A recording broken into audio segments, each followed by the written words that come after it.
안녕하세요. 자, 오늘 이번 시간에는 일반 전표 입력 문제를 한번 풀어보실 건데요. 일단 일반 전표 문제를 풀기 전에 여러분들이 분계를 하시면서 우리 앞에서 분계를 해봤죠. 분계를 해봤는데 이 분계를 하면서 유의하셔야 될 사항들, 우리가 전표 입력하는 방법 어떻게 하셔야지 되는 건지 하나씩 차근차근 조금 짚어보도록 하겠습니다. 자, 일단 저희가 교재 66페이지를 보시면 일반 전표 문제 핵심 정리다 이렇게 있는데, 자, 일반 전표 문제다라는 얘기는 일단 제일 첫 번째로 여러분들이 하셔야 되는 건 우리가 분계다라고 하는 거를 할 거예요. 그래서 분계라고 하는 거 우리가 들어오면 차변에 나가면 대변에 이렇게 적었죠, 그렇죠? 그래서 분계는 우리가 들어오면 차변에 나가면 대변에 적을 거예요. 그러면 우리가 무엇이 들어왔는지, 그리고 얼마가 들어왔는지, 그리고 무엇이 나갔는지, 얼마가 나갔는지를 결정짓는 걸 우리가 분계다라고 얘기를 하는데, 가끔 우리가 들어온 것만 있고 나간 게 없을 수도 있다 그랬죠. 그래서 우리는 반대쪽에다가 들어오기만 하고 반대쪽에 나간 게 없을 때는 왜 나갔는지 그 이유를 적어주시면 되고, 왜 들어왔는지 또 그 이유를 적어주시면 돼요. 아시겠죠? 이렇게 적어주신 거 우리가 분계라고, 앞에서 분계 연습을 조금 해봤으니까 우리 충분히 하실 수 있을 거고, 한 문제 한 문제 조금 자세히 칠판에 제가 풀어드리면서 진도를 진행하도록 하겠습니다.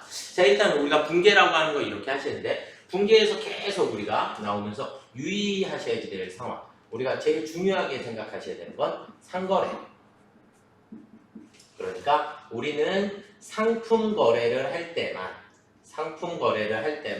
외상이다, 또 어음이다 이런 표현을 써주실 수가 있고, 상품 거래가 아닌 경우에서는 우리가 무조건 미수, 미지급으로 회계 처리해 주셔야지 된다라는 거. 엄청 중요한 개념이죠, 그렇죠?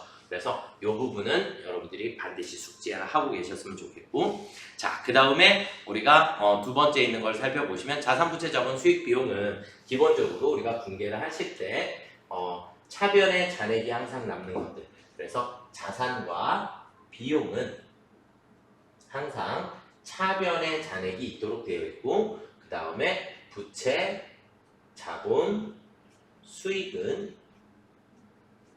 대변에 항상 잔액이 있어요.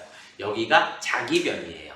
이게 자기변이고 사라져야지 된다 그러면 반대쪽으로 움직여 주시면 되겠죠, 그쵸?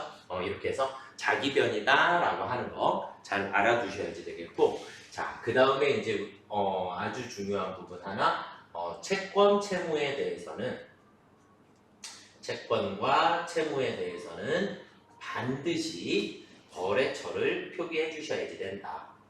그래서 우리 교재에는 거래처를 표기해야 하는 개정 과목들 순서대로 있어요. 그래서 외상매출금, 외상매입금, 받을어음, 지급어음, 선급금, 선수금, 미수금, 미지급금, 대여금, 차입금, 여기까지가 기본이고, 그리고 임차보증금, 임대보증금, 그리고 가지급금, 유동성 장기부채, 부도어음과 수표, 이런 개정 과목들이 나오게 되면 반드시 거래처를 표시하셔야 됩니다. 이 거래처를 누락하게 돼서 문제를 틀리는 건 너무 억울한 거니까, 그래서 거래처 표기 반드시 암기해 주셨으면 좋겠고요.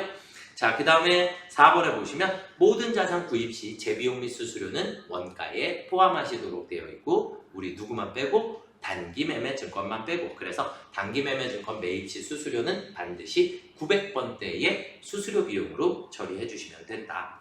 자, 그리고 원래 우리가 재고자산이다라고 하는 것은 판매를 목적으로 보유하고 있는 건데, 이 재고자산이 판매가 아닌 다른 용도로 빠져나가게 됐을 때, 다른 용도로 빠져나가게 되면 그때는 반드시 적요라는 것을 걸어주셔야 돼요. 이거는 실무 문제 풀면서 제가 설명을 드리도록 하겠고요. 그리고는 이제 우리가 시산표를 조회하면서 문제 풀어야 될 것 중에 대손이라고 하는 게 있어요. 그래서 대손이 발생하면 1순위 대손 충당금으로 먼저 메꿔야지 되는데, 이 충당금의 잔액을 시산표에서 찾아보실 수 있게 됩니다. 아시겠죠? 그래서 다 배우신 건 맞아요. 다 배우신 건 맞는데 우리가 프로그램에서 하나씩 이제 적용을 해보기 위해서 일단 베이스를 한번 제가 간단하게 설명을 드린 부분이고요. 자, 바로 문제로 한번 들어가 보시도록 하겠습니다. 67페이지. 자, 일단 제가 한 페이지 정도씩 해서 먼저 칠판에다가 먼저 풀어드리고, 그리고 실제 프로그램에서 어떻게 입력을 하는지 하나씩 해 보시도록 하겠습니다. 일단 우리 일반 전표 위에 67페이지 꼭대기에 보시면 일반 전표 입력하실 때 셀파 상사 이제 코드 번호를 1001번으로 들어가시면 됩니다. 백데이터 설치하시고 우리 1001번으로 들어가서 우리가 입력을 해주시면 되겠고요. 거의 유의사항을 한번 이제 오늘 처음이자 아마 마지막으로 읽어보실 거예요. 그래서 입력 시 유의사항 이렇게 있는데 일반적인 적요의 입력은 생략하지만 타계정 대체 거래의 적요 번호를 선택하여 입력한다. 그래서 아까 상품이 판매 목적이 아닌 상태에서 나가게 되면 적요를 8번을 반드시 걸어주셔야지 된다. 그 얘기고요. 채권과 채무 관련된 거래는 별도의 요구가 없는 한 반드시 등록되어 있는 거래처 코드를 선택하는 방법으로 채권과 채무는 거래처를 입력을 반드시 해주셔야지 되고요. 회계처리 시 계정 과목은 별도의 제시가 없는 한 등록되어 있는, 그러니까 프로그램 안에 있는 계정 과목을 사용해라, 이런 얘기가 돼요. 아시겠죠? 그래서 크게 어려운 건 아니니까 문제 그냥 하나씩 날짜별로 문제를 풀면서 넘어가 보도록 하겠습니다. 자, 첫 번째 날짜는 1번 3월 1일입니다. 자, 3월 1일 날, 자, 우리 어떤 거래가 있었냐 한번 볼게요. 자, 희정은행에 정기 예금을 가입하고 보통예금 계좌에서 1,000만 원을 이체하였다. 그럼 보통예금 1,000만 원 이체해서 정기예금이라는 걸 가입을 했으니까 우리는 대변에 보통예금이 사라지겠죠. 그렇죠? 보통예금 얼마가? 1,000만 원. 보통예금 1,000만 원이 없어지게 되고 우리는 차변에 가서 무슨 예금했다? 정기예금 했습니다. 그래서 정기예금 1,000만 원입니다. 이렇게 입력해 주시면 되겠죠. 입력은 잠시 후에 보여드릴게요. 자, 그 다음 3월 2일 날짜로 넘어가 보겠습니다. 3월 2일 날 어떤 일이 있었냐? 부산 상사로부터 상품 100만 원을 매입하고 대금 중 60만 원은 수표를 발행하여 지급하고 나머지는 현금으로 지급하였다. 그러면 상품을 매입했으니까 상품이 들어오겠죠. 그렇죠? 상품 들어와요. 얼마가 들어오죠? 100만 원.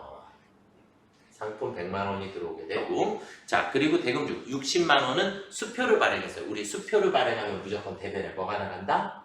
당좌 예금.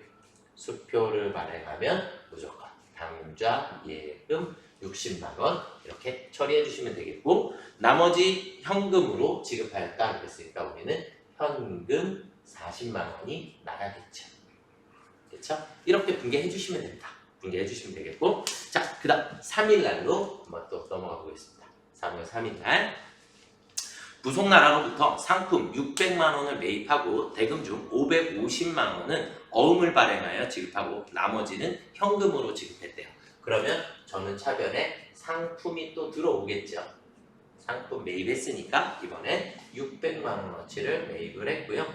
대금 중 어떻게 했어요? 550만 원은 어음을 발행하여 지급하였다 그랬어요. 그럼 어음을 발행하면 우리 뭐라고 하죠? 지급어음 이라고 하시는 거고, 지급어음 550만 원입니다. 이렇게 처리해 주시면 되는데 지급어음은 채권 채무에 해당하죠. 그렇죠? 그래서 반드시 거래처를 지급어음 부속나라 이렇게 거래처를 걸어 주셔야 돼요. 아시겠죠? 자, 그리고 나머지는 뭘로 지급하였다? 현금으로 지급하였다 그랬으니까 나머지 현금 50만 원이 나가겠죠. 되시죠? 그래서 거래처를 체크해 주셔야지 되는 거 알아두시면 되겠고, 자, 그 다음은 3월 4일 날이에요. 3월 4일 날 현호전자로부터 상품 300만 원을 매입하기로 계약하고 그랬어요. 계약은 거래가 아니에요. 거래가 아니에요. 여기까지는 거래에 해당하지 않습니다. 우리가 계약하고 약속하고 주문하고 이런 것들은 거래가 아니라고 배웠죠. 그렇죠? 그래서 거래에 해당하지 않고 계약금으로 상품 대금의 10%를, 그러니까 300만 원의 10%니까 30만 원이 나오겠죠. 그렇죠? 30만 원만큼은 보통예금 계좌에서 이체 지급하였다. 그러면 이 계약금을 지급한 거래만 우리가 회계 처리를 해주시면 되겠고, 보통예금 계좌에서 이체 지급했으니까 우리는 대변에 보통예금 30만 원이 나가겠죠. 보통예금 30만 원이 나가게 되고 계약금을 지급하면 우리 뭐라고 하죠? 계약금을 지급했을 때 우리는 선급금이라고 합니다. 선급금 30만 원. 이 선급금도 채권 채무에 해당하기 때문에 반드시 거래처를 걸어주셔야 돼요. 그래서 선급금 누구한테 지급했어요? 현우전자. 이렇게 거래처를 반드시 표기를 해주셔야 합니다. 자, 그 다음 3월 5일 날로 넘어가 보도록 하겠습니다. 3월 5일 날. 3월 5일 날 현우전자에서 매입하기로 계약한 상품 300만 원을 인수했어요. 이제 아까 3월 4일 날 했던 거래랑 연결되었나 봐요.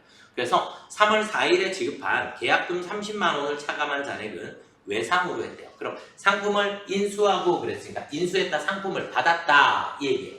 그럼 상품을 받았으니까 우리는 차변에 상품이 들어올 거예요. 상품 얼마가 들어와요? 300만 원. 그래서 상품 300만 원이 들어오는데 우리는 대금 중 계약금 지급한 게 30만 원이 있었죠. 그래서 이 30만 원을 제외한 나머지는 외상으로 했기 때문에 대변에는 우리가 선급금이 이제 없어지게 돼요. 더 이상 선급금이 아닌 거죠. 그래서 선급금 30만 원이 없어지게 되고 그리고 나머지 잔액은 외상으로 했으니까 상품을 사왔으니까 우리 뭐라고 하면 돼요? 외상 매입금. 외상 매입금 270만 원입니다. 이렇게 처리를 해주시면 되겠고 선급금 채권 채무니까 반드시 거래처 현우전자 이렇게 걸어주시면 되겠고 외상 매입금도 채무에 해당하니까 우리 외상 매입금도 현우전자 이렇게 걸어주시면 돼요. 이해가 좀 되셨나요? 네, 이렇게 분계라고 하는 것을 한번 해봤고요. 이렇게 5개를 입력하는 걸 처음서부터 이제 다시 한번 설명을 다시 우리 교재 보면서 우리 프로그램에 입력하는 방법을 설명을 해보도록 하겠습니다. 화면 속으로 들어가 보시겠습니다.